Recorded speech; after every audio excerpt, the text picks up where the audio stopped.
Hello, everyone. Welcome back to the ACMK podcast. My name is Valin Nancy. Today we'll be discussing about the state of the construction industry with some colleagues who are going to introduce themselves. So I think I'll go right into it. We'll start with our chairman. Brief introduction, your position on the ACMK and what you do, and then we'll go to our guests. Thank you, Valin. My name is Ephraim Kakui. I'm a construction project manager and also a certified project management professional. Currently the chair of Association of Construction Managers of Kenya, where we are championing for project management in the built environment industry. And it's a pleasure to be in this podcast together with my colleagues in the industry. Thank you. Thank you so much for coming. We'll get more on that championing for the construction project managers just in a bit.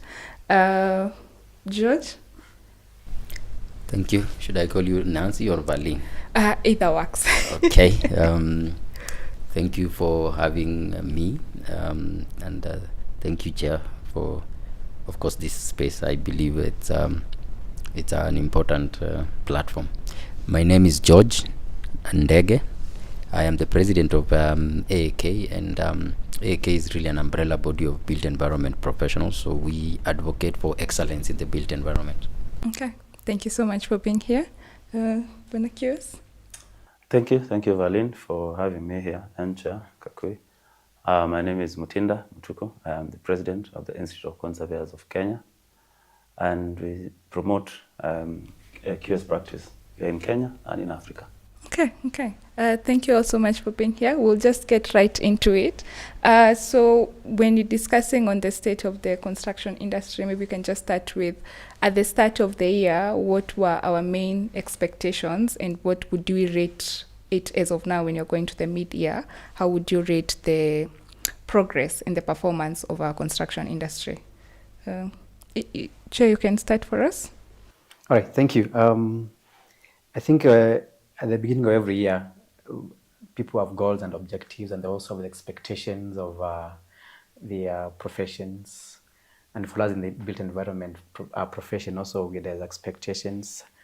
Getting into the idea of the Kenya Kwanza government, you expect that now things have settled, and then you're going to have projects coming through. But going to the media, you find that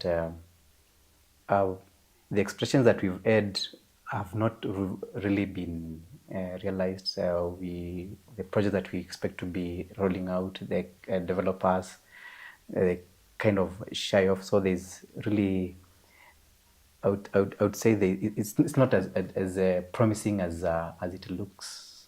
We've had concerns also about just the state of the industry in terms of cost of materials. There are so many issues that are kind of dragging the construction down. So I would say that it's not as promising as it was at the beginning. Okay.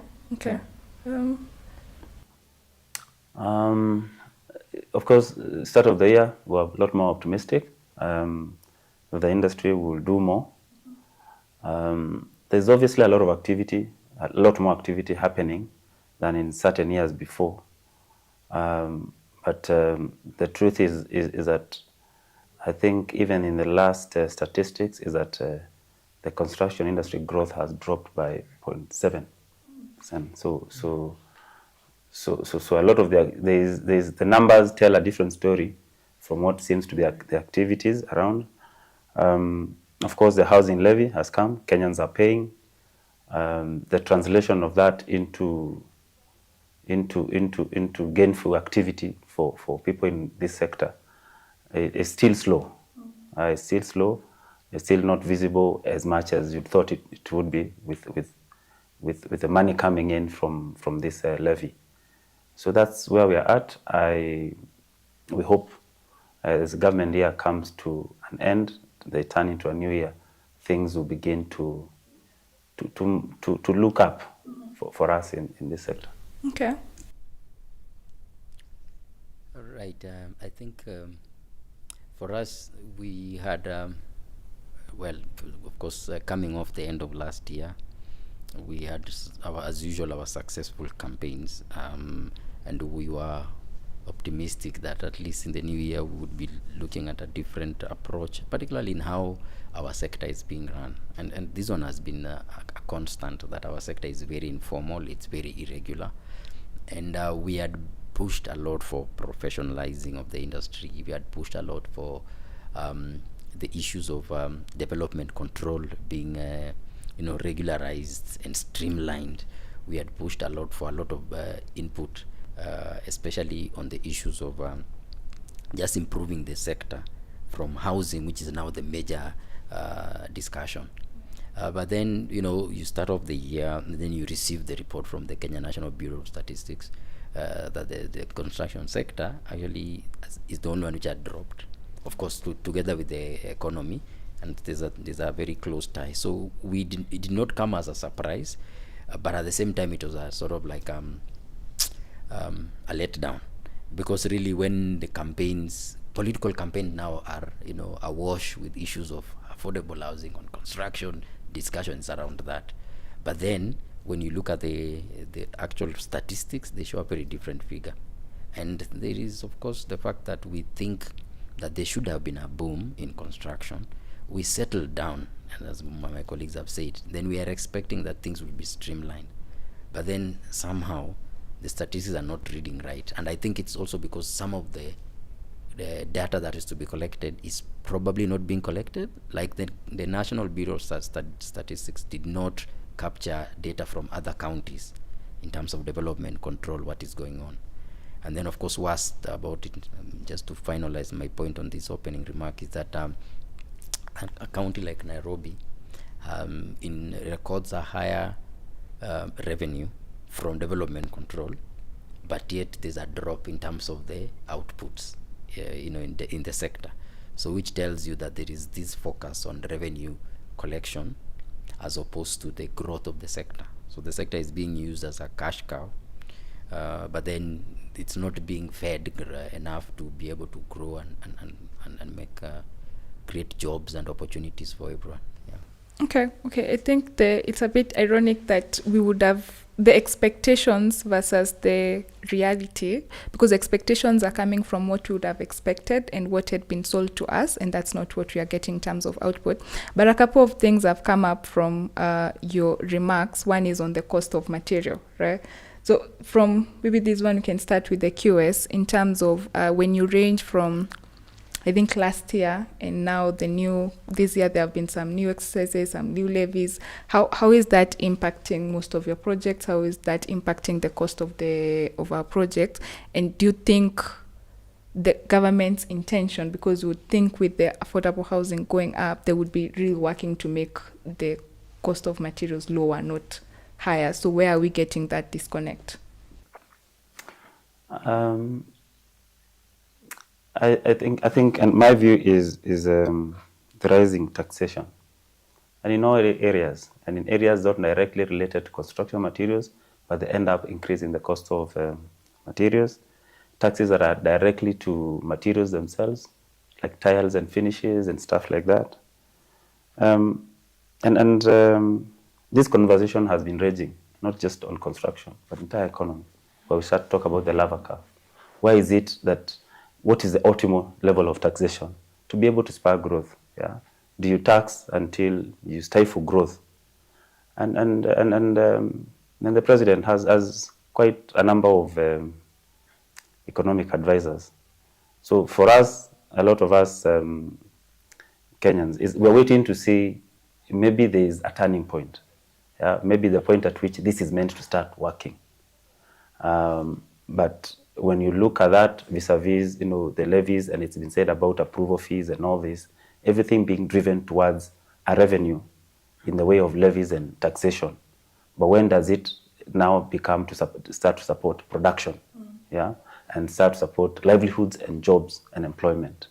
So we are still waiting for that point where things start to turn around. I want to believe that many number advisors, there's a point at which they've seen that these things will start to now move and growth will start to be felt.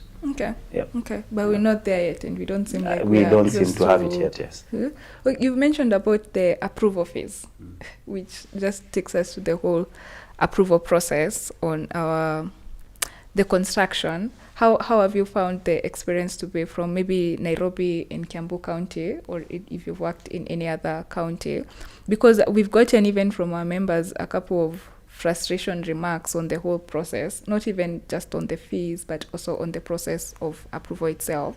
So how is that experience from your side, and what do you think we need to, shift or change to make that more streamlined?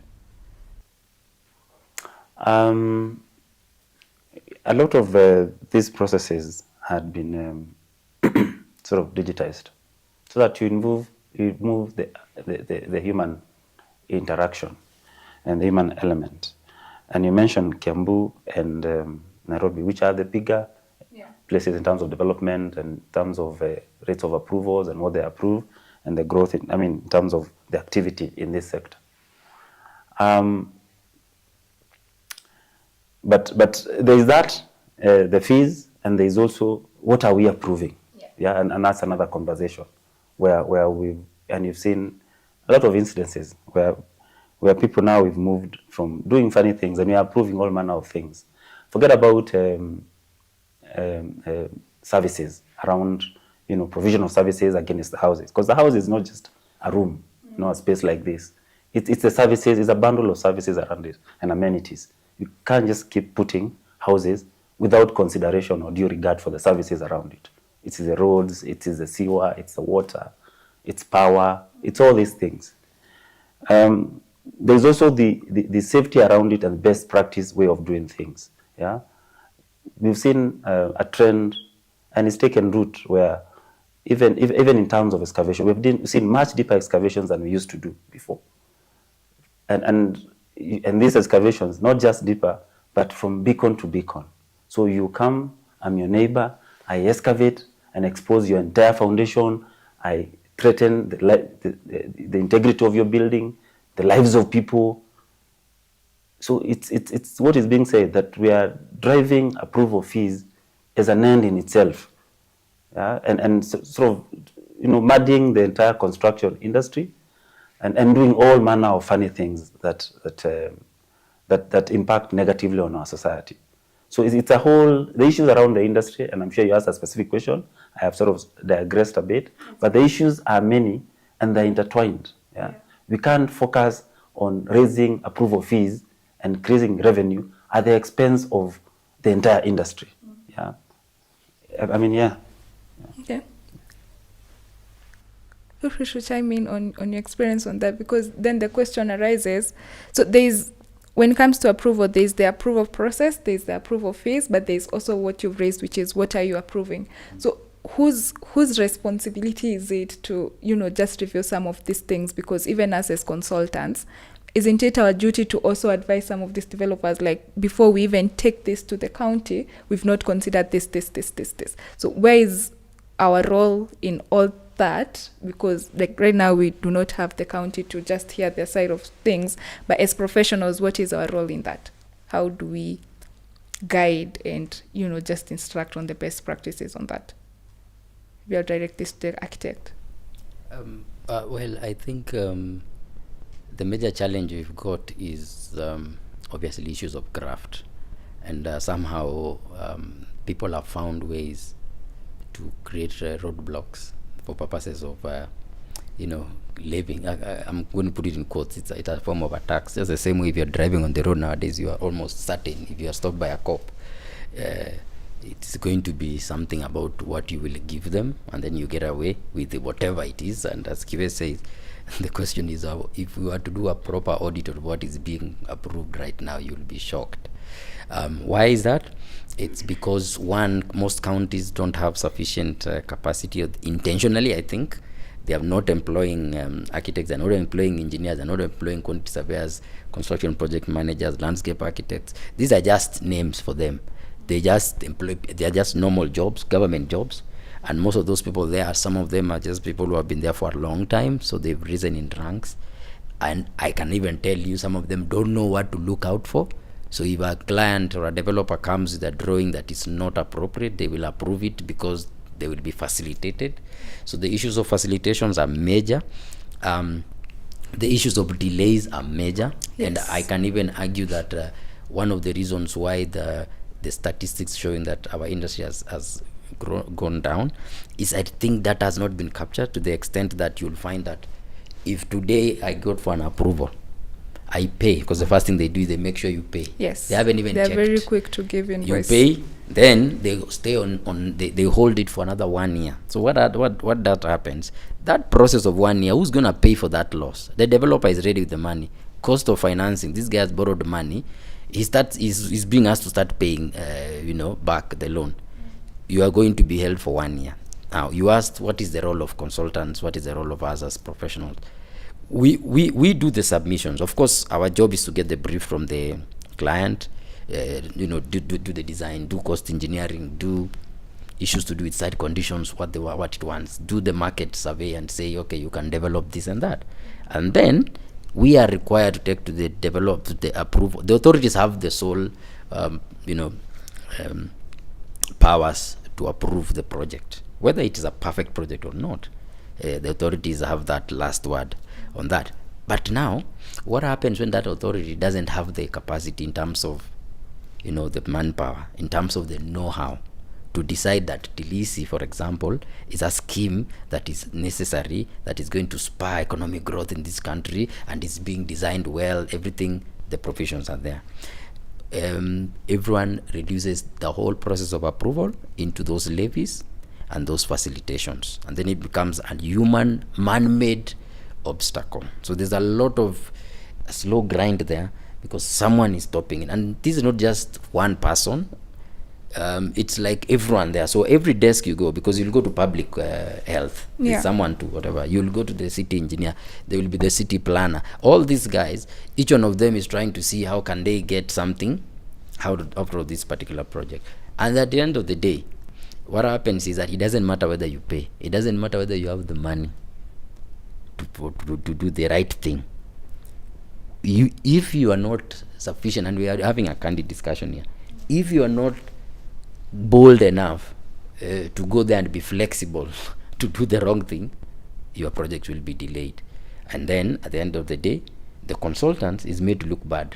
Okay, I can give you an example where the client was being told that I didn't know what I was doing, that the client should give that officer at a city hall to do the changes. This officer at city hall is not even an architect. So what does the client do? They tell you as a consultant, you don't know what you're doing. In fact, they tell you, why is my approval delaying? Yeah. Then they start calling people. Yeah. Then they make calls, and then the approval is given. Then they look at you and they think, this architect doesn't know what to do. Okay, this engineer, what's your problem? Why are you delaying things? So those are the kind of issues, and it's a very difficult situation. But at the same time, we need to count the cost from the aspect of the loss to the economy, the ease of doing business. If we count from that aspect, then I think we can tackle the issue. And of course, it goes beyond us and our responsibility, because some of our members also, let me not say that we are all perfect, are also compromised. In fact, the blacklist that was done by NCA a couple of years ago, it was based on some unrealistic approvals. So there are certain professionals whose approvals don't delay, because they have worked their magic. So what happens is that zao zinafika huko zinapita tu. So unakuta mtu at the end of the year akona 100 live projects, 200 live projects, which is not practical. Yeah. Why? Because they are doing stamping, and they are also getting things going, and they have connection to City Hall. So it's a complicated relationship we have with City Hall. Yeah. And remember, some of those guys are also our members. So I'm not saying they are also professionals. Some of them. Because most of these, they're in one body or the other. So yes. they okay. Your experience on this approval? I think QS and Architect have also mentioned about the process. There was an attempt to do, the online submissions. But along down the line, you find that is like there's that an attempt or an appetite to maintain status quo. It's like you are reverting back to the manual process of way of approving the drawings. And this also goes in line what President Araba said, that there are those people that have been in the approving office for the longest.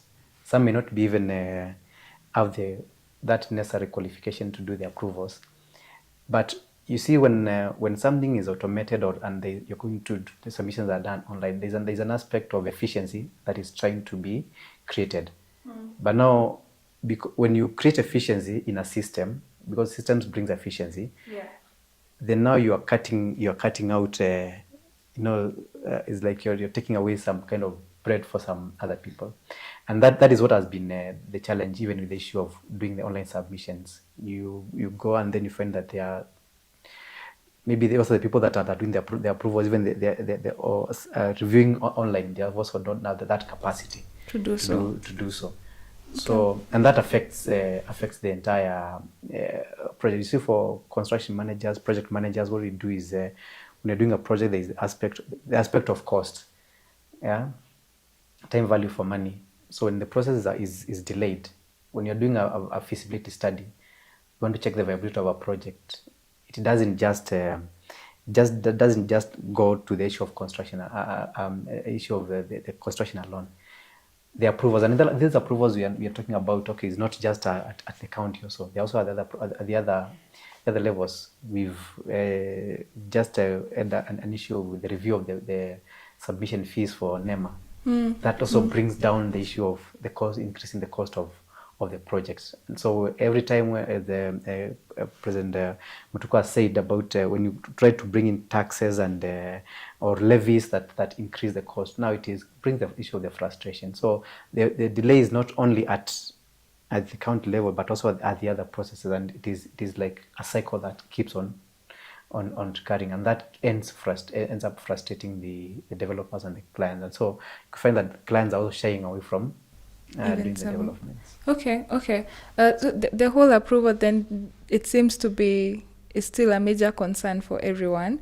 Has any of us ever submitted drawings or a project and then they told you, no, go change this and this? Ever? Well, I mean, that's what happens all the time. In fact, those changes are requested not because they are real changes. They're usually just sort of, either they'll keep quiet, or if you insist, they'll give you a comment, which, something that is usually not very impactful, not very critical. And also, if you notice that some of the worst things about approval is that their own guidelines they don't follow, because some of the things they've actually indicated are some projects which are what we'll call low risk, like residential houses, single dwellings. Those ones are low risk. There's no reason why they should be taken through that rigor, because you can approve them and then during inspections they can be followed through. But now what happens, it's now a blanket thing, like every project is subjected through that rigor, which is actually not even realist. It's not real. It's as Kakui says, it's actually man-made. So you are creating these barriers as intention, and we need to interrogate this issue of development control, because I think as Chair put it very well, it's not just at county levels, because remember there are so many other agencies. Okay, so you have NEMA, NCA. You have the National Airport Authority, depending on the nature of your projects, and all these things. What happens is that they can be streamlined. Kenya has very good systems. In fact, if you go to Rwanda, and I give this example all the time, they benchmarked in Kenya, and the development control system is so fluid. It's like 120 hertz display. In Kenya, I think we are still local kwa those things, those big pixels you can count on the screen, and it's intentional. So even the stoppages, for example, of reverting to manual is because someone has decided it's not eating. The system is in someone's pockets, as opposed to be in a situation where it can be accessed by anyone. Right now, actually, I think most of the systems, someone has a password. I think the owners of these systems, we don't know. You know what happened to Nairobi after NMS left? They went with the system. Literally, they went with the system. I had a project there. I was told to resubmit because the new government, the new governor, or rather the new development office, could not access that system. They were told it's gone. They may end up with everything. So we had to start afresh. Took another 6 months on top of the almost 1 year that we had already waited. Okay. Yeah. So Mike, on this, for the approval, if we are to, as the professions, if we are to try and streamline it or, make it better for even our clients and everyone, where do you start? Where would we start? Which, is it conversation? Is it which office? Where do we start for this? Because from the conversation, it seems there's a lot to be done, and someone listening in out may be like, okay, this is the situation, this is how it is. So how do we try, if we are to make in like the steps, progressive steps to streamline this, where would that conversation start? I think this is a national crisis, if you look at it from that perspective, and therefore has to be dealt with from a national point of view. I was in a forum where someone was lamenting, and they're saying devolution for us was just a system where we created other kingdoms and people to do the things that they want as they please. If you look at the case for Rwanda, for instance, Rwanda has been mentioned. And they learn from a lot of the things Rwanda has learned from us post 1994. And you go to Rwanda and you marvel. Because when the society is so wrecked, then there must be a point, one point where they draw sanity from. Yeah, you've had approvals being left to someone who has just held a job for a long time. Yeah, they are approving, they're even questioning the work of a professional. Yeah. So what we've done, in essence, is to throw away professionalism out of the window as a country. I'm sure if we're able to still get, and I'm sure there are quack doctors, and we've seen cases of, non-qualified gynecologists and funny people. Maybe the situation is not as perverse as it is in the built environment. Yeah.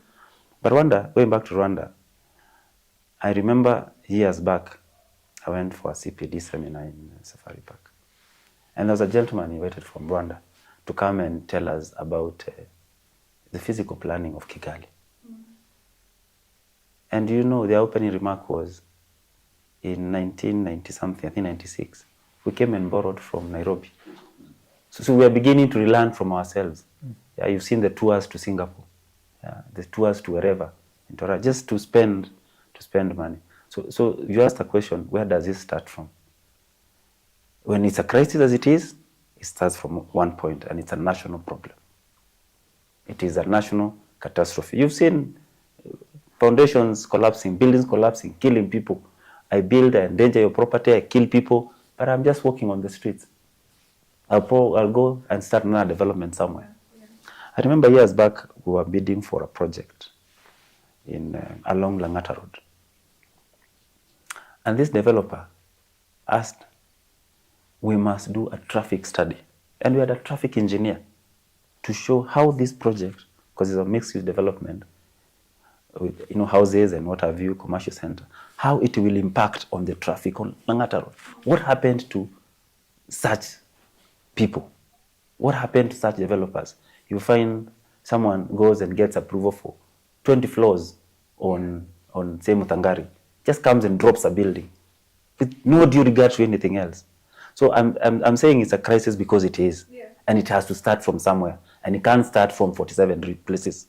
No, it can't. It needs to start somewhere. Yes. You've mentioned the remark on the physical planning, yes. Right? So most people would look at what's happening. I won't even go to Kilimani, Kileshwa. Let's go the area of Church Road, Mutangari, and now Parklands. What's happening now currently? You go there, they're like a whole... How... Do you think anyone has sat down to anyone? Could be the developer, could be the guy who approved, could be the architect, could be anyone. Do you think anyone has sat down to think, okay, how does this affect or impact the society? How do we share the utilities for all this? Do you think that conversation is being held anywhere? Because I know with the professionals on those developments in one way or the other. So, because I really want to just see from us as the professionals and from our members, what is our direct role on some of these issues? It's been mentioned by George about our members who are also part of the malpractice. But those are a very small, minute proportion of us whose work is to, you go even to Mombasa, the site boards you see the same names, Nairobi. Their work is to stamp. A lot of the developments in these cities, to tell you the truth, don't have consultants. They don't have. And hence, all these problems are intertwined. Now comes the problem of lack of employment. Yeah?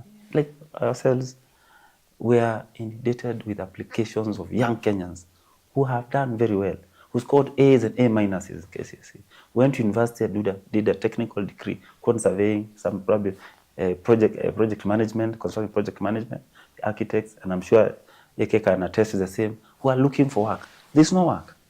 Another bigger majority that is underemployed. Because if I'm handling 1 or 2 projects, I cannot pay as much as you'd want to be paid because I don't have the work. Yeah. Why don't I have the work? In a situation where there is, visually you can see a lot of construction, a lot of activity, like on the streets that you mentioned, the regions that you mentioned of the city. There's a lot of that happening. A lot of those sites, of course, aided by a few of our members, very few, do not have consultants. Yeah. The only thing they got was stamp for approval. And with that stamp for approval, so many things, wrong things have been done. Yeah. First, you build irregularly. You build with no regard to how are these residents going to be supported by infrastructure of many other things. And you've also taken away employment of your peers and your children and your friends' children and your relatives. On the issue of now the stamping, because most developer will come and say, this is my idea. We're doing the same tower we did, say, in Mombasa is the same one I want to do. And they'll come to you and say, we just need your signature on this at this fee. So, for example, even from AAK, because these more start with the architect, engineers, QSs, right? Do you have any system where you can be able to not punish or anything, but just make the public aware that this member has done what we do not consider to be among our mission or values? And so I know for ACMK, we tried to do a disciplinary committee, just because there are developers out there who, they have an idea, but they can use plausible deniability on some of these actions. But for us, we know that this is wrong. So is there a way as the professional bodies that we are trying to cap this? Or can it even be done? Is it a possible? Because I also understand you cannot tell someone you cannot use your registration for this, but can we take some responsibility on some of these things? No, we should. In fact, what QS says is that the people who are messing things up are few. The majority of good people are doing nothing. And that is the problem. Because if you are good and you don't do anything, you are actually supporting the bad, because it will keep happening. Doing the bad things. Yeah. Because like I said earlier, this blacklist of consultants was actually created by NCA. And NCA was calling them out. But what does NCA do? NCA does not regulate professionals. Yes. Okay? ACMK, IQSK, AAK do not regulate professionals. We are business membership organizations. The people who regulate professionals in this country, at least the ones who are recognized or who are, in the law, is the government, and we have the various boards. So what did the boards do when NCA blacklisted those people? The boards told them, you have no mandate. So we gravitate back to our silos of who has the power, who says what. So that now NCA is told, you can't say this.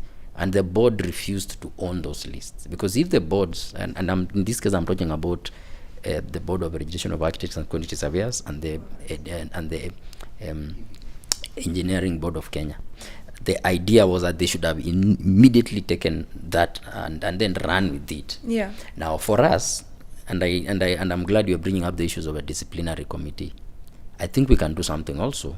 We could form disciplinary committees amongst our professional bodies. Mm-hmm. And I'm actually even here calling that perhaps we could even go further and come together as bodies in the built environment. Yes. And even form one apex disciplinary committee. This is a form of self-regulation where we can say that within this disciplinary committee, which we all support, and we can members. Send people to And we don't even have to say we have deregistered them. We just remove them from our list. You know, IQSK says this year we've removed so and so. ACMK said we have removed this person. AAK says the same. And this person will be shamed, because one of the things we don't do in this country is shaming. But allow me. We are getting better at that now with X. Allow me to go. There was a question you asked earlier. What do we do on this development? I know I'm going back a little bit, but just a quick one. Mm-hmm. One of the things we are actually advocating at AAK is some levels of approvals, where we'll say, for example, professional bodies or public can have a portal where they actually have access to development, because all these projects have public impact. And ideally, the public should know what's going on. That's why you put up a signboard. That's why you are asked to put up a notice in the newspaper that you are doing change of use and all these kind of things, so that the public knows what is being developed and they can approve of it by giving a thumbs up or saying, no, this project is impacting negatively this. But the other thing we need to look at is also, where do all the other professionals come in? I think we've gotten to a level where we need to have a situation where in the development controls portal, every professional gives a comment. Yeah. Now, like Nairobi, for example, they require you to give in the cost of that. But that entry is not inputted by the QS. It's inputted by the developer or the architect or whoever. So that most times people lie about the project they're developing. Okay, we need to have an input, let's say, from the interior designer. I'm just saying for argument's sake. The reason I'm saying this is because we are so unprofessional to a point whereby you don't even know if project nani amefanya. The developer can literally come and submit something amechora na biro pen kwa nyumba yake, and because they know people, they can get things through. The approval. So we need to get all, and I'm talking about all consultants engaged. It's one way of actually ensuring that projects have consultants. Then the other thing is the issue of one-stop shop. Right now, every county is trying to set up their own system. At the end of it all, we'll have 47 systems, which is doesn't make sense, because they are all referencing the same national documents. The building code is one. Okay, the PLUPA for physical planning is one. Every other document that we refer to, even in terms of the normal bylaws for development control, they are all probably borrowed from Nairobi or Nakuru. They have been purposed for some other areas. So if we develop one system, then it means that if Kiambu wakes up one day and decides they are not going they are going back to manual, or if NMS wakes up and decides they are going to go home with their system, the main one portal remains. And whoever goes out and comes back in, they find the system is still on. And right now, there's a lot of money being wasted with those systems being developed. Yeah. I think we are at what now? About 5. We have Nairobi, Kiambu, Kajiado, Nakuru, Mombasa, Kisumu. Around 6. And then the others are being onboarded slowly. Would it make sense if we just had one system? And then possibly tied to the issues of blockchain, for example, in terms of querying, because I don't have to enter the details of my land if the National Land Commission is already in that system. So all these others, Kenya Airport Authority, NEMA, and all that, they are connected to the system. So all that for me would be a way of moving forward. But as QS said, it's a national problem. So who's going to take this? Who's going to be all this system? Where will it be domiciled? Right now, county governments are using it as a revenue generating tool. So they'll start complaining, oh, we want our money. NCA, which is the house of the building code, people are complaining NCA does not regulate professionals. Building code is for architects and interior designers and engineers to look at, and of course even all the other professionals actually, but NCA is regulating contractors. So why should they be the ones holding the... So there's all this discussion. I don't think we have a forum where we are going to sit down. Perhaps if a national debate can be held, and then we agree from the word go. Construction sector, building, disciplinary committee. I'm going to challenge my colleagues here. We sit down tukubali tuseme kila mtu atoe mtu mmoja disciplinary committee. Yeah. Hadi tuweke hapo tuseme ukikuwa na issue tukipata wewe ni quack tunakutuma hapo. Blacklist. We agree on that, we move on. One stop shop. How do we go about it? that one is a little bit of a whatever. But tumeanza, we had a discussion with the PS for Public Works, and they have set up a government body of different whatever. Even within government, they're not talking to each other. You know that, eh? Wale wase wako na matitles awaongee na wase wana approve, awaongee na wale wase wana, yani it's just it's very disconnected. Yeah, so those are the challenges we are facing. Yeah.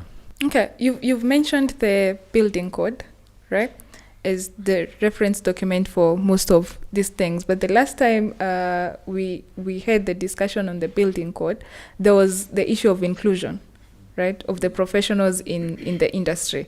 What's been the progress on that? I would mention that because as ACMK, we were an interested party in a petition that was filed because we were not recognized in the building code.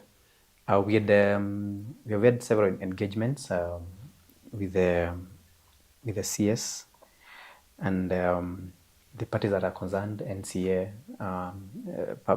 State Department of Public Works, and in one forum, the CS gave a direction that the building code needs to be all-inclusive. So there is a process that to start for amendment.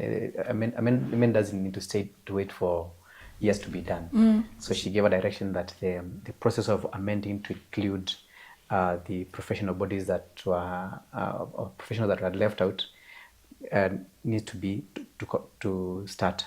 And at the same time also, for us, as especially for the construction managers and construction project managers, unlike architects, quantity surveyors, engineers, we've not been regulated through an act of parliament, and that was one of our also concern. That is, we have also been making progress on that in terms of instead of now pushing for regulation of the construction managers and together with other professional bodies. Yeah. Currently, our bill is under review, and we've also gotten support from the CS in terms of even helping in pushing for the regulation, because most of these professions they are running projects. Yeah, we gone are the days where an architect will want to stick to doing the work of an architect and also at the same time managing the project. The aspect of project management is so diverse, just to be done by one person. And the same with the case, we've worked well in the industry. I've practiced for over 18 years in the industry, and we've worked well with all the professionals in the built environment. So this discussion has also brought in the sense that these professionals are needed. You go to all the sectors, you find that even in the ministry, you find that the professionals that had not been mentioned and had not been included in the building code, they are working even at NCA where the building code is domiciled. We have construction managers, we have technicians and all that. So we are making progress, and we're hoping that process of inclusion can be done. So the amendment to the building code doesn't need to wait for long. I think that's the direction that has been given by the CS. Okay, but now as we are waiting for that amendment, you want to? Yeah, I can just chime in on that a bit. Yeah. And tell Chairman, don't be overly eager to be regulated. Some of us who are regulated, we can hardly see the benefit of being regulated. Trying to get out. So the way to go is self-regulation. Self-regulation. I have not read your bill. The other, of course, bodies in the industry will also have those sort of initiatives going. And I think at some point we can have a forum where we can all sit and look at things from that perspective. Because it's the beginning of starting to clean up and to do things right. The world over, self-regulation for professionals is the way the world went a long time ago. As for us architects and surveyors, we are regulated, but you can't really see the impact of the regulation other than us just paying fees and paying whatever it is that we pay to these bodies. Because if you trace back some of the issues we are discussing, the issues of quacks in practice, issues of malpractice by a small group of us, professionals, issues of unemployment, issues of underemployment. Who is supposed to a regulator, isn't it? Yes, we have one. So what I'm saying, don't rush to wanting to be regulated. Think of ways you can get a law that you manage your things yourself. Actually, the recommendation that we passed on to the CS and the team that we were discussing is the way to go, and this has happened in other countries. South Africa has done it. Is to have like a built environment council that is oversees all the other professions, and then under the built environment council, now each profession comes and now they cling to that. So we have the QSs that are doing self-regulation, architects doing self-regulation, surveyors doing, engineers doing self-regulation. That way, the aspect of even the issue of disciplinary that you're talking about, that self-regulation will help even to streamline some of these things. But now, when you go, of course, there has also to be a way of government coming, because now we have so many project managers. I mean, operating as project managers, quantity surveyors, architects, all operating as project managers. But really, there's no guide that say who is a project manager, who is not. So the aspect of quacks that you are talking about comes in. So in one way, we still need an aspect of regulation. Yeah. It's a law. Yes, the law. You see, yes. The law is government. Yes, the government. Once you have the law, yes, that's it. You're good to go. And you don't even have to go far to other countries, foreign countries, South Africa. Look at the case of the Law Society of Kenya. Yeah. Look at the case of ISPAC. It's all here. Yes. And those two function properly. Look at the doctors. It functions. Yeah. So all you need is the law. And the provisions in the law will govern that profession and that space. I think what you need to do as professionals and leaders in the different professions is, and there's been those attempts of bringing together Built Environment Coalition, so we can be able to bring our thoughts together. Because even at the moment, you find that even as we do the practice, we are still not disintegrated. You just keep mentioning about lack of jobs, and also goes together with the issues of commissions. Yes. Or poorly paying commissions. You'd get, I have a project, but I'm being paid peanuts, so I can't employ people. And then also at the same time, it also brings, I think where we always fight is an issue of fees. Yes. Because unakuta the architect or the engineer or the QS goes to a project, and then they are given an amount of money, they are negotiating for fees. But because the client does not want to pay for other services like landscape architects or some specialists like interior design, they think they're going to save money, so they force someone. And then if that someone is greedy or gullible, you come and say, okay, I'm gonna be the interior designer on the project. Personally, what I usually do is this. It's one way of me avoiding liability by refusing some responsibility.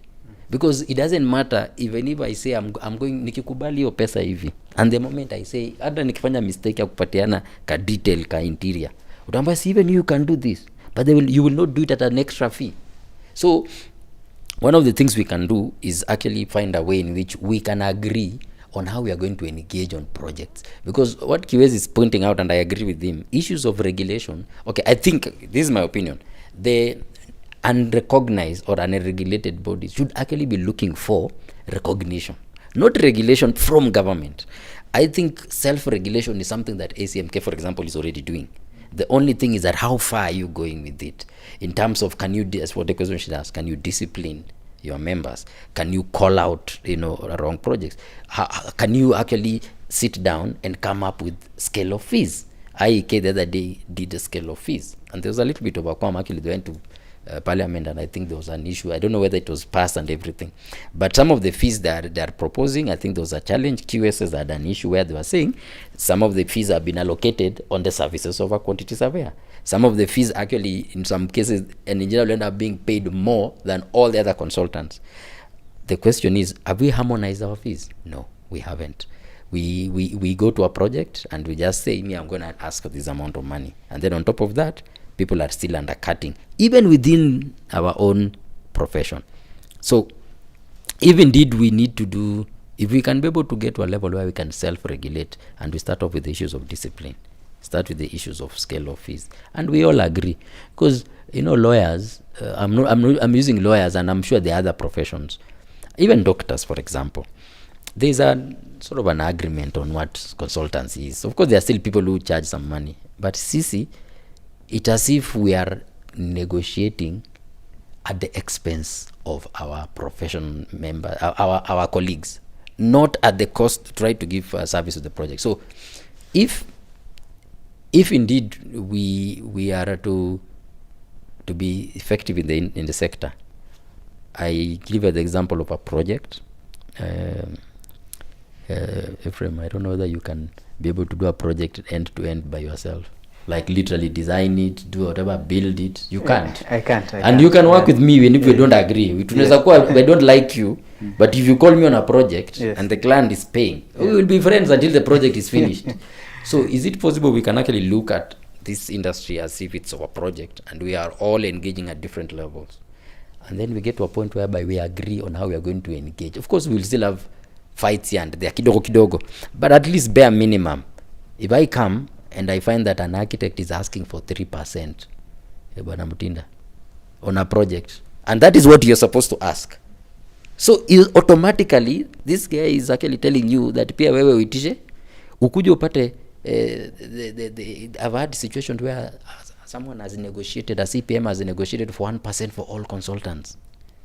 Sasa wewe, if you are a serious landscape architect na unajua your fees ikuanga hapo, ukiingia hapo ndani unaambiwa, my friend, panga laini, what do you do?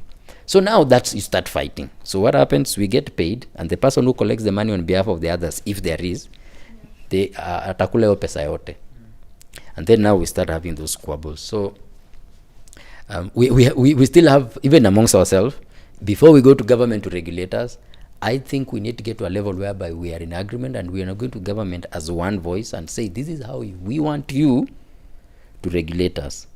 I wish you could read what's happening in UK right now with the issues of the government, how it's regulating, and people writing very serious, opinionated pieces on how they don't need government regulation because they're not helping them.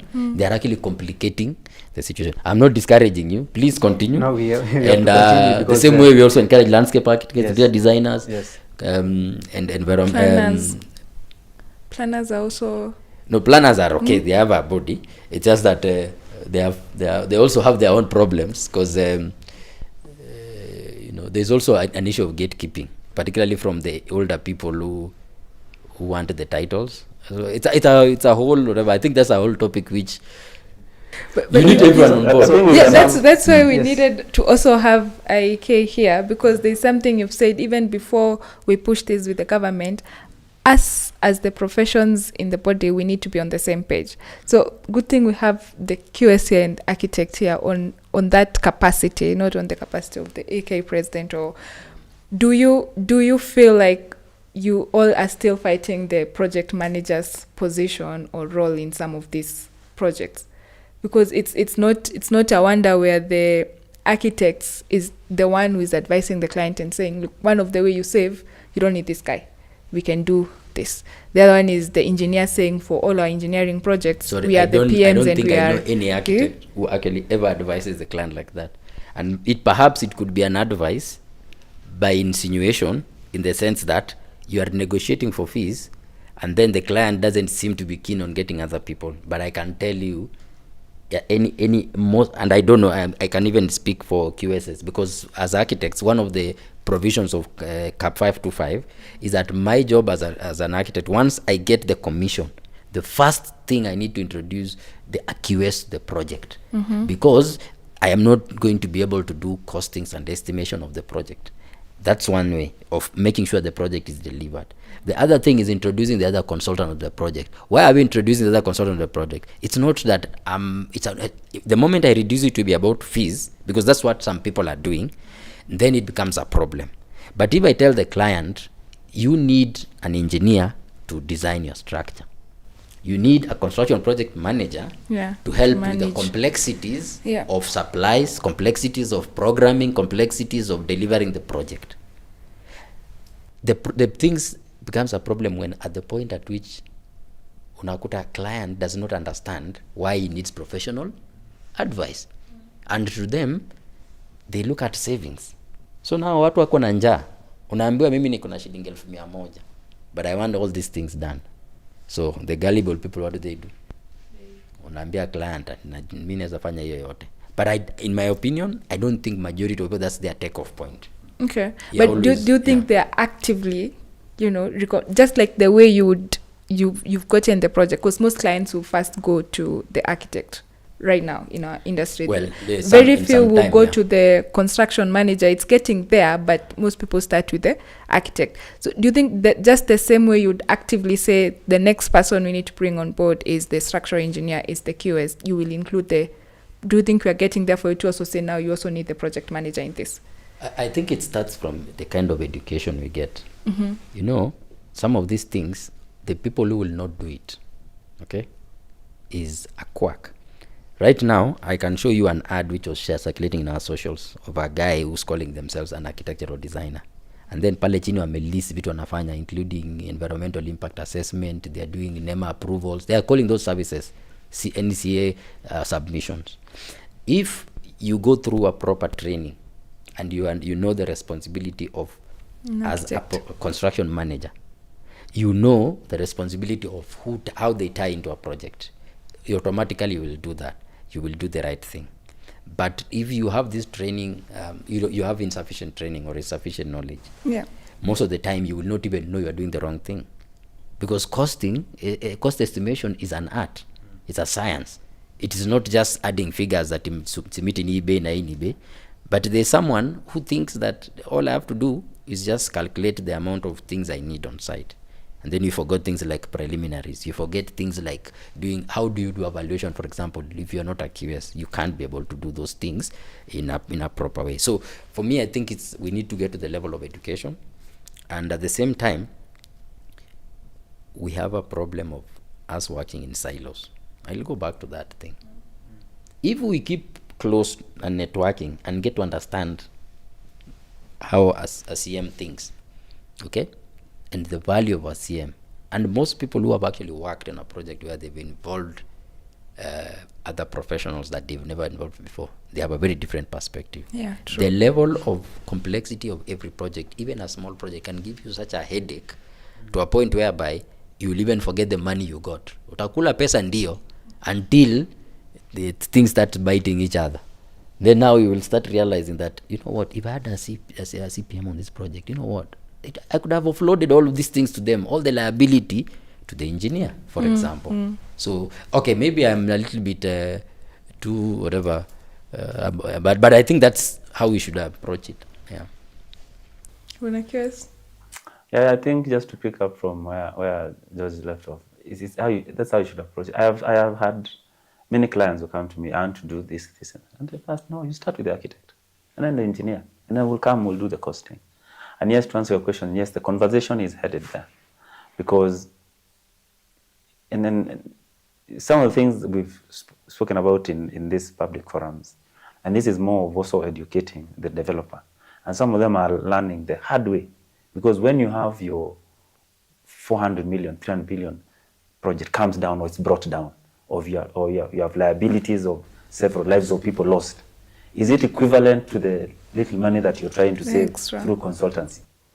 So consulting this and that. So I think we are getting there, us driving as the rest of the professionals that have been here longer than construction project managers, but also from clients, some of us educating the clients who are the developers, and some learning the hard way. Yeah, because there is, for instance, let's pick a case like the one in Parklands. Yeah, where an excavation, a boundary wall came down and killed people. An engineer can give methodology, for excavation, but who is there to execute that methodology? If you have people who are inadequate in training, then you have such cases. You can have very many good things documented, and they are perfect. But when the execution is wrong, then the end result is wrong, and it's catastrophe like we saw. So I agree with Kakui, is that in the end, we must go that route. He mentioned our joint building council. We understand best the issues of our industry. Yes. We must get to that point where we we prop ourselves in whatever form, law, but at the end, at the top, we have an overarching body that is made up of professionals ourselves who understand all these issues. And we can streamline all these issues, right from approvals, right from general practice in construction, as long as we are running the show ourselves. Okay. Now that you've mentioned on the execution of it all, I think now we've really discussed the county, the government, the professions, the contractor, right? Do you feel like, from your experience, like we are getting to the level of professionalism and quality in terms of our contractors, or is that, which direction do you think our contractors are headed? Because we can design and have all these things very well done and in place, but if the person who is going to be on that project for the next 3 years trying to get it done is not, well propped, then we what you've done is not, nobody will say, but the design was so good. It still come up to the last thing that the last output that you look at. So what do you think we are at in terms of contractors, professionalism, quality of works? If I can speak to that a bit, before you see, contracting has largely been a business. Yes. Of course, up to certain levels of registration, then you're required to have these levels of professionals. But again, that is normally on paper. But if I can say this without fear of contradiction, if there's one regulator who has done their job in this country, in this sector, it's the National Construction Authority. Oh, really? A lot of work has been done. There's a lot of you hear they even moved to blacklisting consultants because they are hard on their contractors. Perhaps there's still room for improvement. And now there is a revision in criteria for registration, classification. But in terms of reining on the contractors, blacklisting, they are doing, it's just, of course, the muscle, it's a national thing and trying to reach everywhere. But if they can give you the statistics of sites and their actions, then you'd know. You'd know, yes, they've put in quite amount of work. If all the other regulators did the same, like the case you're giving of a consultant having several number of projects, I was actually shocked. One of them had 900 projects. Not 100. 1, 2, 3, 4, 900. It got to the point where NCA itself, which is not a regulator of professionals, had to blacklist them and reach out. But the other regulator on the other side, our board, the Board of Registration of Architects and Surveyors, tells them they are overstepping their mandate. Because you're being called upon. They are raining on the contractor, who they are responsible for as NCA, and they're telling these your members, and we've seen. And you can tell there's even a connection between collapses and consultants. You will see several of them, the same people, the same names. But there's a regulator who is sitting and does not want to take action. They're backed up by law, but they're sitting pretty. So in terms of training of contractors, yes, they can absorb a lot more, because there are a lot of skilled people in this country. NCA itself goes around training, training skilled manpower people. But there's also a lot of very well-trained people, like you say, construction managers, who can be deployed to these sites, who can help manage projects. But the contractor may want to operate in a Kenyaji and not take them on board. That we also have a role to play, because we said one of our biggest problems is unemployment. Where is this employment to be found? So I say we organize ourselves as professionals in a proper way, and then we're able to regulate ourselves, and we will be able to. This cake is big enough for everyone. It's big enough. It's just that also had in some cases foreigners who've come and taken advantage of it. They have drawn free from wherever, come with them here. They find these stampers, but they are stamped. They go to these counties and they're approved, and they go to site. And they go to site. You find the person who is managing in terms of cost is an accountant who can't speak a single word in English. Yeah. All these funny things. Yeah, because then someone would ask, if we have so well-trained contractors, why is every major project going to, Indian, going to Chinese, going to... Where is that disconnect again? Because then we can have this well-trained contractor, but they are not given the platform to even perform or show up. So where is the disconnect on this contracting? For first, I think QS mentioned about construction contractors being a business. There are also aspects that you find that there's, and I think maybe also NCA need to look into this. That people they are registering and as contractors, but again they go and subcontract. There's some people that are just purely in business, and so they have the papers, they have NCA registration and all that, but still, you find that when you go to the actual supervision of the works, I've encountered this on several projects. You find that somebody is registered as a contractor, but when you go into now the actual implementation of the project, they actually subcontracting the works. So even as the NCA does the good work of doing the oversight of contractors, we also want to call on them to just also go an extra mile at the point of registration, a bit more scrutiny on the point of registration of contractors. Look at the people that are behind the company. So you're able to, you can be able to at least. There's a bit of also that business aspect, because some clients have suffered because somebody comes as a contractor, but when it comes to the implementation, there's that challenge. I think for contractors, the issue of qualifications, most of these qualifications also, I think there's a standard requirement that there needs to be registered professionals from the different professional regulating bodies. The issue of capacity of regulating bodies, and I've seen at the cry of both the architect and QS.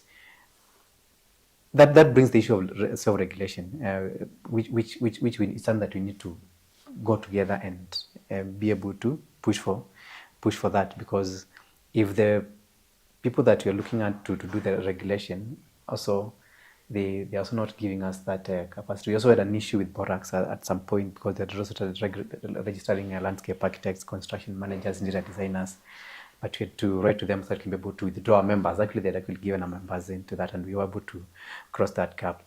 But contractors themselves, we need to make sure that these people, they do their work, and I think as professionals, we are the ones who end up suffering. When you talk about issues of cost overruns, issues of variations that sometimes cannot be really justified. When you talk about time cost overruns, it is because of also the aspect of contractors and some of them not being efficient.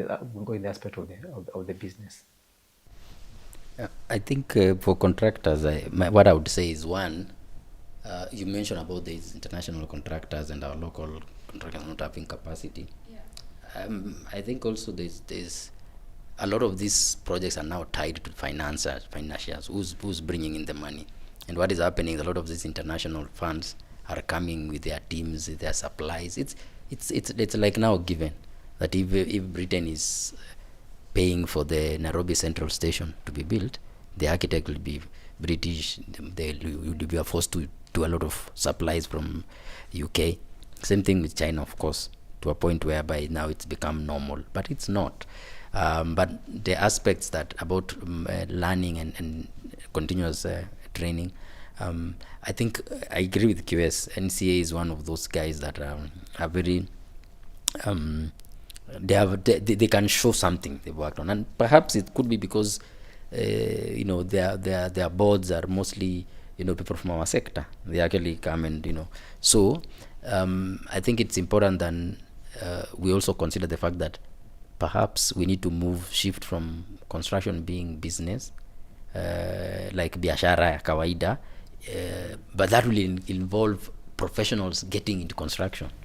I think when we talk about issues of creating job opportunities, even our board right now is actually encouraging design and build, or at least getting into some sort of an arrangement with someone who's a professional. Let's say if you are doing some civil works, you'll find the person who's doing that subcontract could be an engineer, and there's nothing wrong with that, because one of the things we need to understand is that most of our fundis, they learn on the job. They just basically shadow someone, they skuma wheelbarrow, after a few years they start doing masonry work. we need to get into the level to understanding that the building sector requires a lot of hands. Our TVETs, I don't think they are churning out enough people.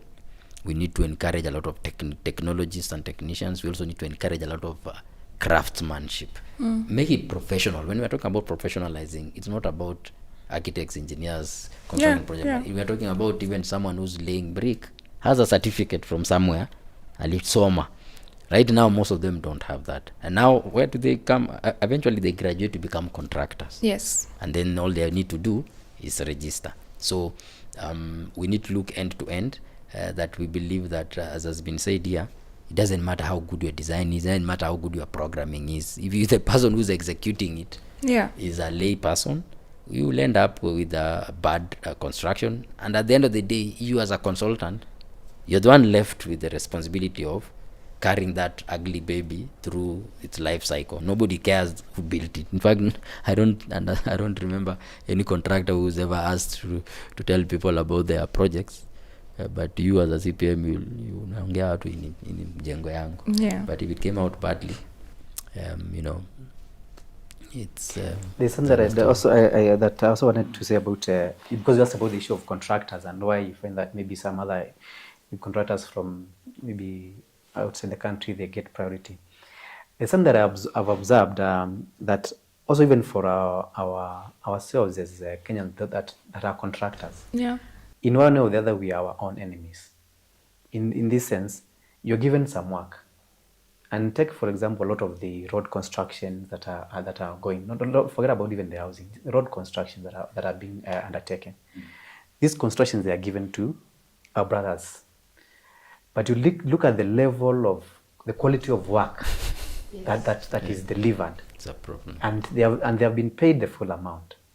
So in one way or the other, I've come to see that you'd find that, and say maybe like a Chinese contractor has been going to do a road, they will do a better quality diversion than a contractor who has been given to do a road.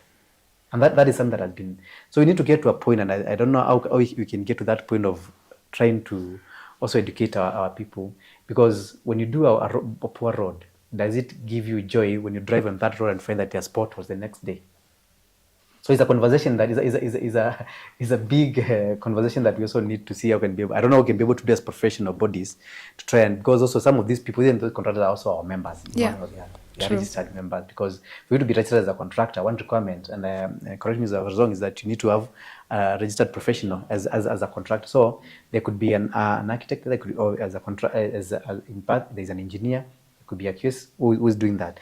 So we need to get to move past just doing this shoddy work, because when you look at and this also even goes to the issue of the approvals, and again you find that the people that give us approvals, or we go to seek approvals at the county, and you look at the roads that have been implemented by the county, then you question yourself, really, do we have the right people approving our drawings? If it's civil drawings, if it's road drawings, you find that you are required to do a good detail.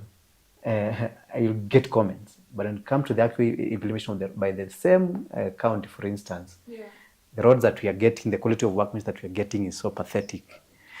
So it's a big problem that we need to figure out how it needs to be. And I think as a professional bodies, we have a role to just come together and stop operating as silos.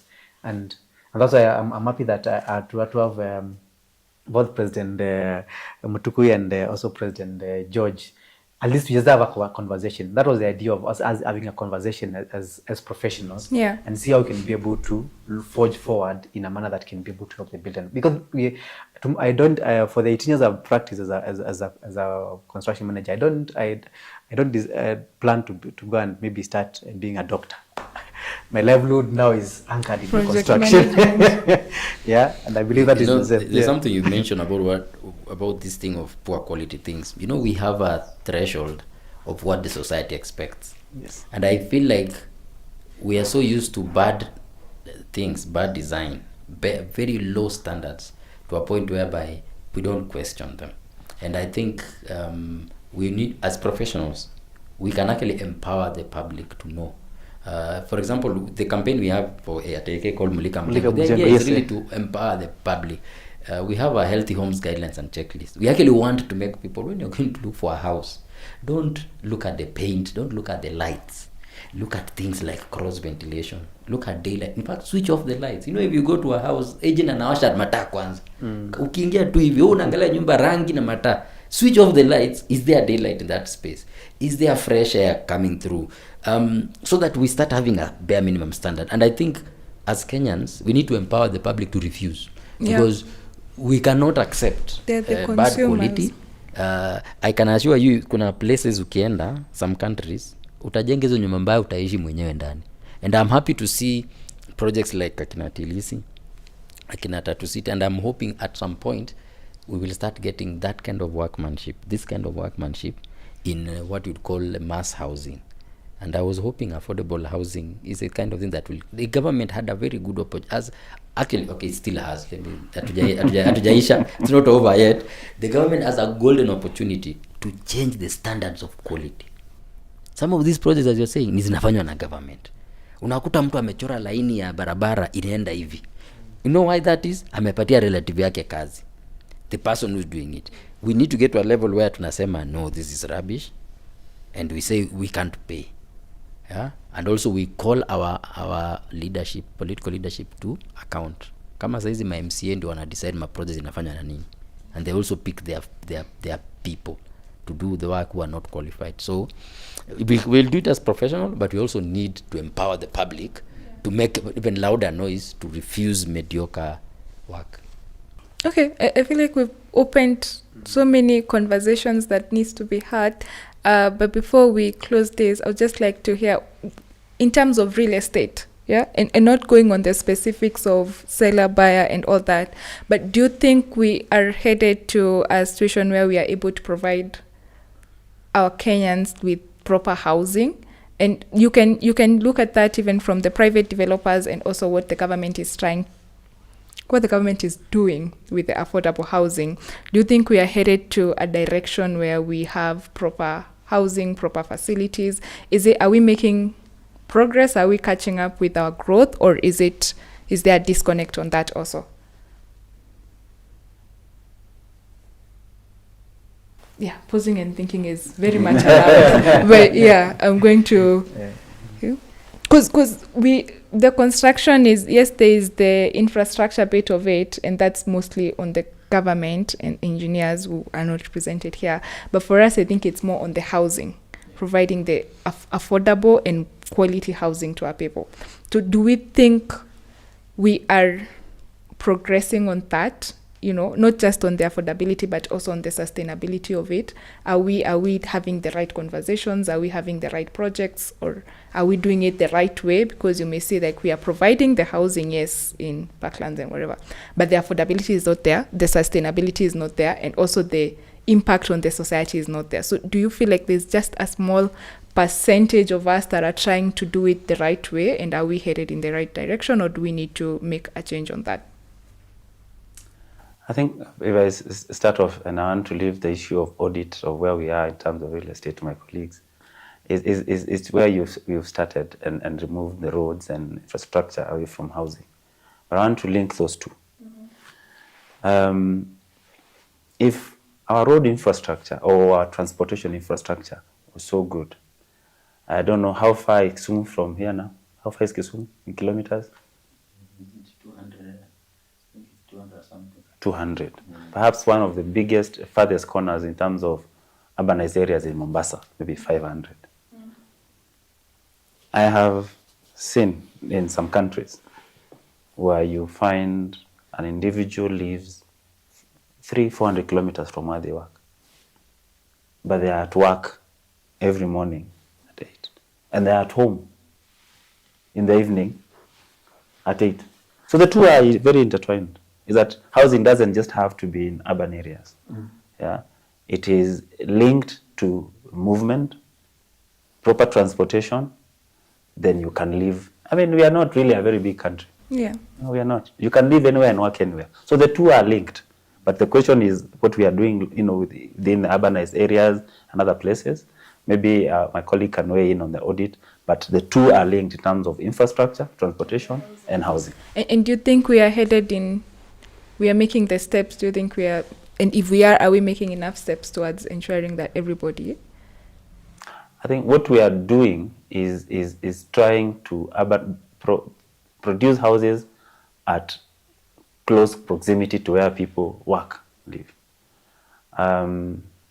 which is good, because I don't know which is bigger in terms of course providing, say, high-speed lifts, trains from, or producing the house itself. I think we're probably trying to do within our means. Maybe doing the transportation will be more expensive. So for now, let's provide the houses, in urbanized areas. But ultimately, I ought to be able to live far off in my nice house in a farm setting, what I want, and be able to get to my place of work or to the city. Within a reasonable short period of time. So ultimately, maybe we move there. But for now, in terms of, from where I sit, I think there's a lot of efforts from government in affordable housing, from private sector. What I do think is that at the level of where the private sector is stepping up, I think we'll probably, have a glut at some point. But there's a section of society which is not fully covered. And also the government is trying to plug in as to whether the levels of income of our people will still allow them to reach that level of housing, to afford that level of housing. That's another question altogether. Okay, because the reason I'm raising this as we wind up is because the private sector seems to provide housing in terms of business-oriented mind, right? And the government seems to provide the housing from a political point. So in between those two, a huge group of people are not really just being catered for. That's why I'm asking, does any of us have or know anyone who is trying to look at it holistically, not as this is my apartment block here or this is my development here, but in a way that is more integrated in terms of even the people who are going to be living here, what access they have to utilities, to infrastructure, to what? Is there any developer who is thinking that holistically, and are there enough of us doing that? Well, I would say that we are not there yet, and I'll just pick up from what QS has said in terms of infrastructure. You'd find that in terms of affordability, the reason why people have plots on the outskirts and they would maybe want to go and live there is because within maybe the urban area, they are not able to afford that. But when it comes to the issue of the access, you'd find that somebody living, say, at Machakos, and now with one or the other, with the use of the expressway, that person can comfortably work from Machakos, report to Westlands, and go back to Machakos at a shorter time than somebody living in Buruburu. Or Ruiru. Yeah, because of the issue of infrastructure. Yeah. So we can talk about affordability in terms of the government is making that effort of doing the affordable housing and providing those houses for people that can be able to afford, even in terms of pricing. But there is the bigger question of also about the access, because also in terms of the infrastructure. I think there'll be the launch of the Mukuru housing this week. Mm-hmm. I looked at it and there are about eventually there'll be over 13,000 units, okay, or families that are living there. And when you look at the aspect of housing may be sorted, maybe for somebody who's been living in Mukuru, going to maybe a better house is sorted. But in terms of now the infrastructure, because now in terms of drainage, in terms of water supply, in terms of sewer and all that. We look at developments like, for example, this Tilisi. In terms of planning, you look at Tatu City, they have done it. You find that there's a way you could, what would we call live, work, and play, comes in very well, because Here we've seen their houses, their residential units. I believe there are schools. There's also, it could be also upcoming development. So that kind of a thought is there, but you find this, the capital, the capital that injection that is required is also big. So we are not there yet, but we can still make better. So even as the government looks at the aspect of housing, in terms of affordability, by the value of the house, there needs to be look at the issue of the infrastructure, access to roads. And that's why, so I was just thinking when Kay is also talking about the Mulika Mujengo, maybe we need to come together and also start looking at Mulika Barabara, because Barabara is what we use on a daily basis to access everything. Yeah, the Mujengo includes everything. So we need to focus more on the roads and the infrastructure. Yes. I think maybe because the question you ask is loaded, it also has a clear answer. The realities are we are not moving. The statistics are that economic survey that was done indicates that we actually built less housing in 2024 than 2023. Actually, by 50% were delivered through the affordable housing program. The other question is that this affordability has never been defined properly. Yes. You know, the issue is this: where are Kenyans living right now versus where can they afford to move into? An upgrade is good. They would love an upgrade. But how much can they afford for that upgrade? And how, because affordability might also be how you spread out the payment plan. And I think the affordable housing project of government is not moving forward.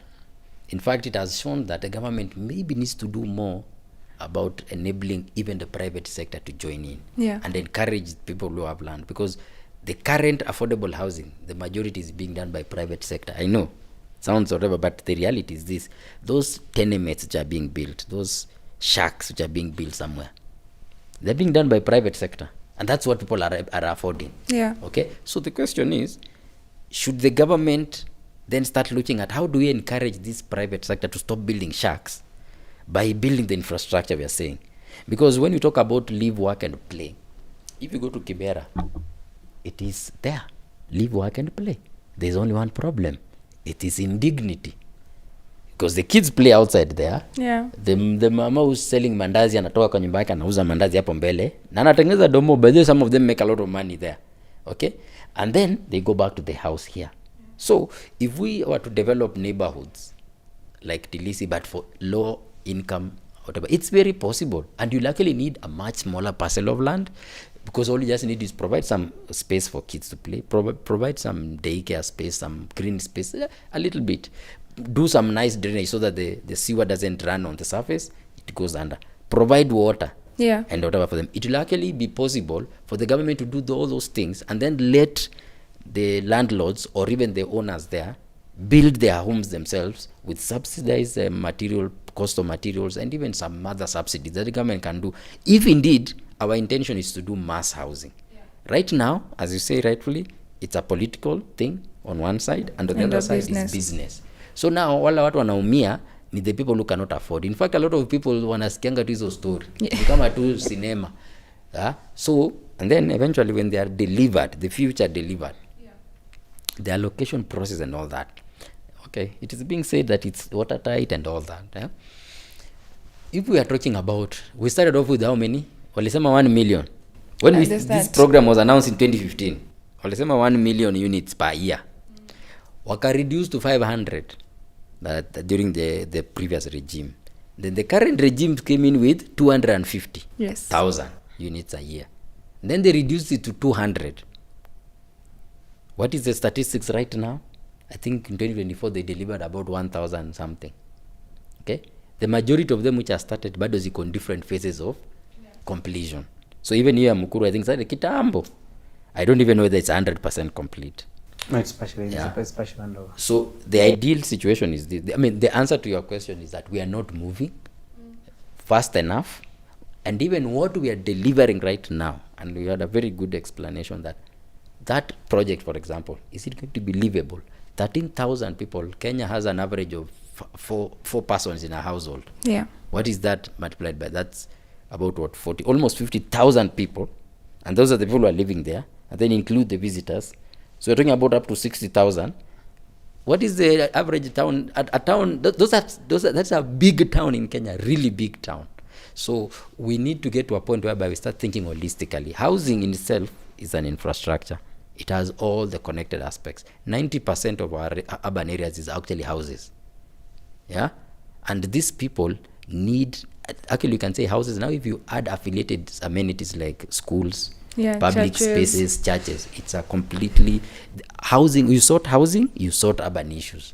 But right now as we speak, we are actually doing bad housing. We are developing bad plans for housing, and then we expect that will change our urban areas. I think we are being ambitious. I'm being the devil's advocate here. I think we are not doing the right thing, and we need a U-turn, and I'm even happy that hatujajenga nyingi. So we can still imagine. We can still turn around. Yeah. Okay. I won't dwell much on that further because I know there are more questions than either of us are able to answer here. So I'll just go to closing remarks, because on the construction, there's just so much we can all discuss about. But I'm glad, if anything from this discussion, is that agreement on having a self-regulatory built environment umbrella. So we already have 3 presidents here.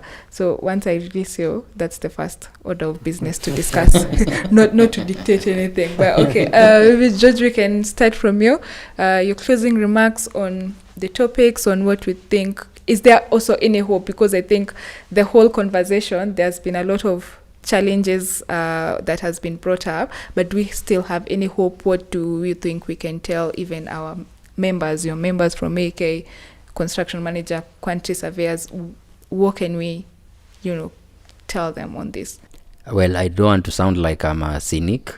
I think I've finished that. I'm also optimistic, actually very optimistic, because if you look at the outlook, everything is indicating that we are growing. Everything is indicating that we can grow. Everything is indicating that there's opportunities, and there are people who have faith that the construction sector can become the spur for to transform lives in Kenya. The only thing is that there's those individuals, so those few small hurdles, that once we get rid of them, I think we will explode. I have a feeling that given that construction became, or rather housing became, a major political discussion, it's now something we talk about as a daily whatever topic. We are yet to see we are yet to exploit the opportunities, and we are yet to grow. And the only complaint I would say is that how do we dismantle the cartels? How we'll dismantle that is when we discover the cartel is just a person, a very frail person, that then needs to be isolated so that they perish. Right now, they are surviving within the system and somehow becoming elusive. But at some point, we will isolate them, and then we will be good. Yeah. Okay. Thank you very much, George. Chair? I think the discussion has been quite fruitful, the thoughts that we've shared. And as you look at the state of the industry, as I said, I'm a construction manager, and I think in the future I'll be a construction manager. You don't intend to shift? not trying to shout. Not trying to shout. And so I have a duty and obligation to make sure that I thrive in the industry. And what we need to do is, because one thing in my practice, my training is I can do AutoCAD, I can do bills of quantities, I can do civil and structural detailing, because that is part of our training. Yeah. But in my 18 years of practice, I've not wanted to do the work of an architect. I want to because my role is overall coordination and putting this team together. I want to do that. And so because we understand our where we draw the line, it is for us as a consultant and the professionals and the leaders in the industry, to work towards bringing in a unifying body that can be able to eliminate this working in silos. we have all of opportunities. As we said in our discussion, the cake is too much. We cannot exhaust it. And if all of us be able to focus in our line of training and also now collaborate as professionals, there is a lot of opportunities. What I call upon is my fellow leaders in the built environment, professional bodies, is that let us come together. Let us push for this, like the built environment council. You can be able to umbrella body on regulating, and that way, even because I lead the construction project managers, they need to see value in ACMK. I believe surveyors need to see value in IQSK. I believe architects and all the the chapter members of AK want to see value in that. And the only way you can be able to see value, members to see value, is be able to make sure that what they earn from their training. Yeah, if there are opportunities that we can be able to create opportunities for our members, it will be a good thing for us. So I call for unity, and so we can be able to there's opportunity for growth. The hope is not lost, as I just said. We have not lost. We have an opportunity to turn around things, and if you're able to work together, speak one language, avoid working in different ways, you can be able to come together and build the environment, the construction sector. Okay, thank you very much. Yeah, for me, is to pick up the challenge that you've given us, and from where Kakui has left off, is that we really have no choice than to unite. Because the problems that bedevilers are the same.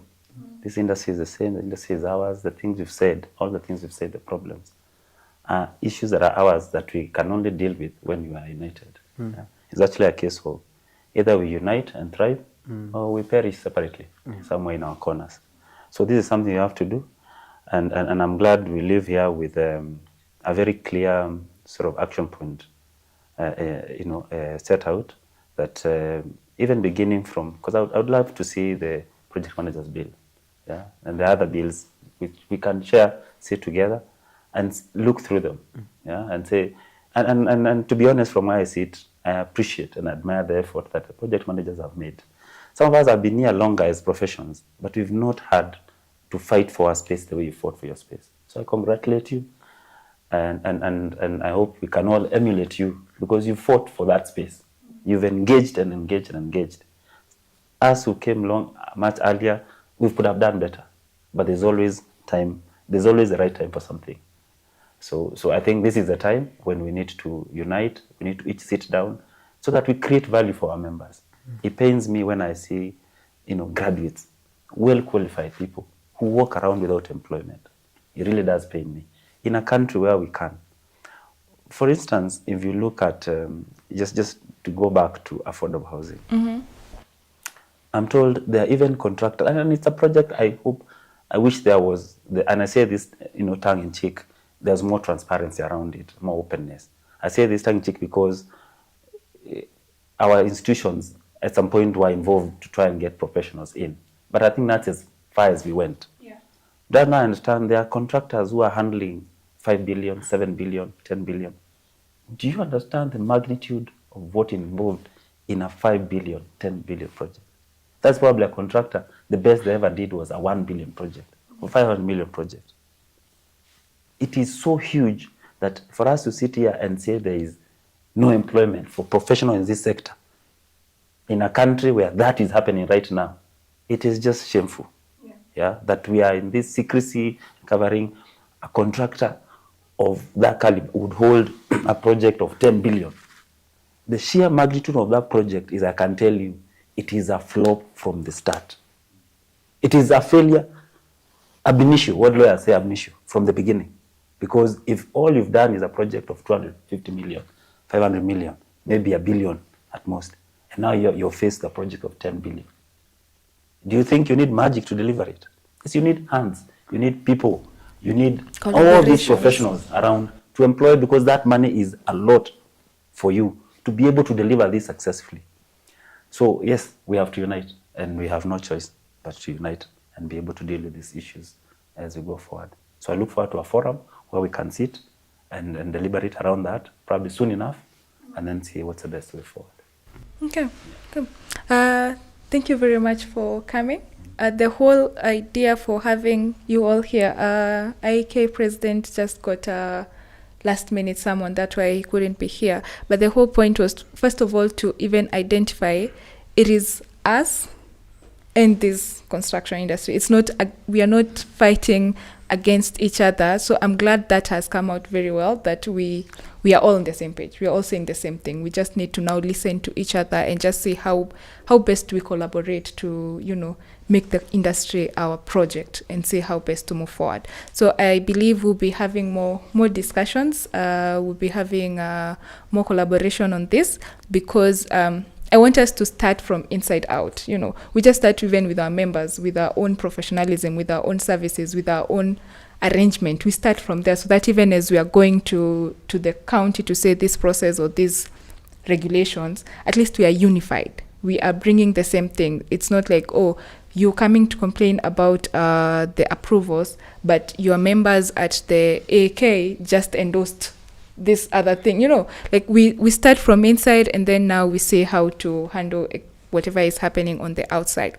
So to our listeners, thank you very much for staying with us until this point. As you may have heard, we're doing this from Tilisi, one of their houses or their villas. So whenever you have time, come out and have a look at them. And thank you very much for listening to us.